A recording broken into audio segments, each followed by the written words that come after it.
Alors, notre architecture informatique en PME.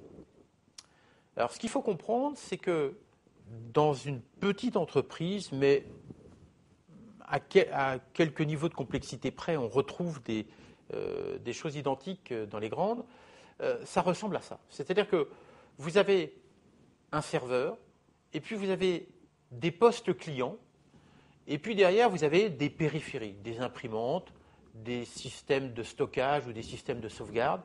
Et puis, tout ceci est relié par ce qu'on appelle du réseau informatique. Réseau qui peut être filaire, qui peut être optique, ou qui peut être radio, comme le Wi-Fi. Alors, qu'est-ce qu'il y a de nouveau dans ces technologies-là? Pas grand-chose, puisque ça fait 20 ans qu'on fait du réseau informatique de la même manière. Ce qui est réellement nouveau, c'est que maintenant, les systèmes sont interopérables. Avant, on savait relier tout un réseau de terminaux avec des terminaux IBM, avec des protocoles réseau IBM, avec des contrôleurs réseau IBM sur des ordinateurs IBM. Bref, on avait des approches propriétaires. Ce qui est arrivé de nouveau depuis maintenant près de 20 ans, c'est l'interopérabilité au travers d'un protocole réseau et d'une architecture réseau TCP/IP, qui est arrivé avec Internet. Alors, je ne rentre pas dans le détail, dans le contenu de ces protocoles. Ce qu'il faut se souvenir, c'est que pour qu'un PC soit capable de parler, entre guillemets, avec un serveur, il faut bien qu'il y ait une manière de dialoguer. Cette manière de dialoguer, c'est un protocole réseau. Pour faire très simple, vous n'avez pas besoin d'aller plus dans le détail sur ce qu'est un protocole réseau. C'est la manière dont dialoguent les équipements entre eux, la manière dont fonctionne le câblage, etc., etc. Alors, simplement, on a donc des postes clients, des équipements réseau qu'on peut appeler des concentrateurs, des hubs, des switches, peu importe les termes. Retenez que c'est un peu la même chose que si vous preniez des prises multiples et que vous branchiez des prises électriques dedans. Les PC, on les alimente un peu de la même manière. On branche des prises électriques sur des systèmes de connexion et ça permet au PC d'être en relation avec le serveur, d'être en relation avec l'imprimante.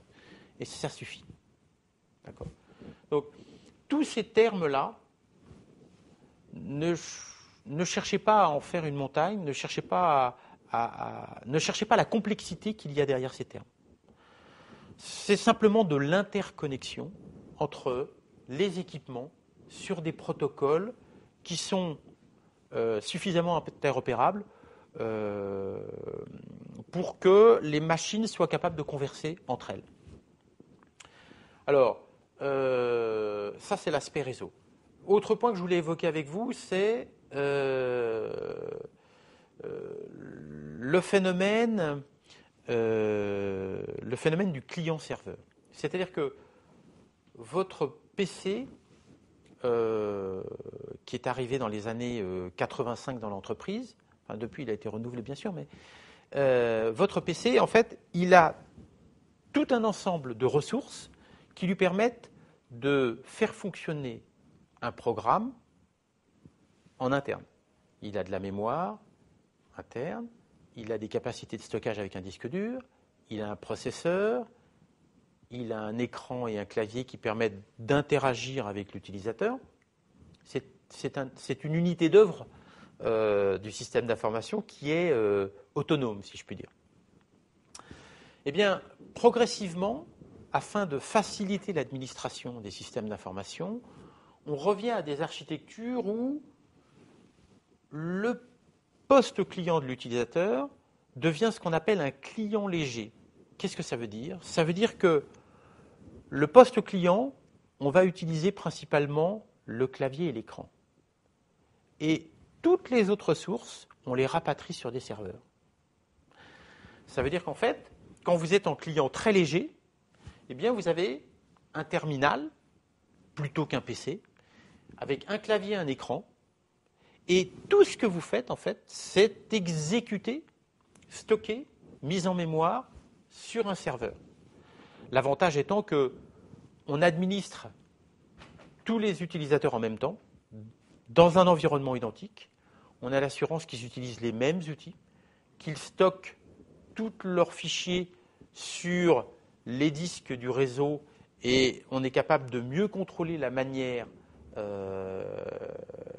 utilisée pour ce stockage. Bref, on se facilite la vie. Donc ça, c'est l'arrivée du client léger qui date maintenant d'une bonne dizaine d'années. C'est ce qu'on appelle aussi l'architecture 3 tiers ou N tiers, peu importe ces termes. L'idée étant que je vais vous prendre une illustration pratique du N tiers et du client léger. Quand vous, en tant que client, vous faites une réservation sur un site internet de la SNCF ou d'une compagnie de voyage quelconque, peu importe, eh bien, vous avez votre PC avec votre navigateur Firefox, Opera, Internet Explorer, peu importe là encore. Votre PC avec votre navigateur sert de première couche, c'est-à-dire ce qu'on appelle la couche de présentation qui permet d'interagir avec l'utilisateur. Mais en fait, votre PC, il ne sert qu'à mettre en œuvre un navigateur, le Internet Explorer ou un autre. Et puis, au travers du réseau Internet, vous êtes en communication avec un serveur qui va traiter votre réservation et qui va vous renvoyer des pages Internet où vous allez retrouver les coordonnées de votre vol, votre nom, votre numéro de place, etc. C'est un serveur de traitement. C'est ce qu'on appelle la couche de traitement. Et enfin, vous avez derrière tout ça d'autres serveurs qui font l'administration des données. Puisque, imaginez que sur une compagnie, que ce soit Air France, SNCF ou un autre, les données de réservation sont des données communes, quels que soient les canaux de distribution. Que l'on vende une place par Internet dans une agence de voyage ou dans un guichet de la compagnie, eh bien, ces 3 canaux de distribution vont attaquer les mêmes bases de données. Donc, il y a nécessairement un serveur commun de données. Donc, voici une illustration de l'architecture 3 tiers, ce qu'on appelle aussi le modèle client-serveur. C'est-à-dire que vous retrouvez 3 étapes, 3 étages dans l'architecture informatique. Donc, on reviendra plus particulièrement sur ces thèmes-là. C'est ce que vous trouvez aussi dans les PME. Parce que maintenant, on trouve une multitude de serveurs et on trouve des serveurs qui sont des serveurs de traitement pour les utilisateurs et puis des serveurs de stockage de données. Voilà.